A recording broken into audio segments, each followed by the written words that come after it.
G'day from North Queensland, Australia. I want to tell you about a great golf course in Mareeba. It's not far from Cairns and located in the Atherton Tablelands.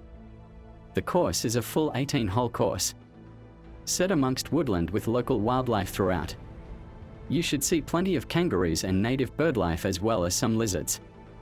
If you are visiting the Cairns or Atherton Tablelands area, come up for a game.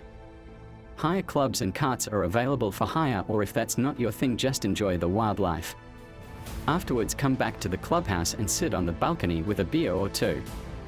The drone footage was taken in February 2025. Right in the middle of a very wet period, so no golf being played.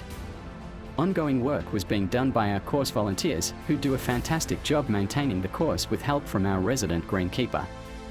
It's definitely a challenge with the extremely wet conditions. Anyway, hope you enjoy the video.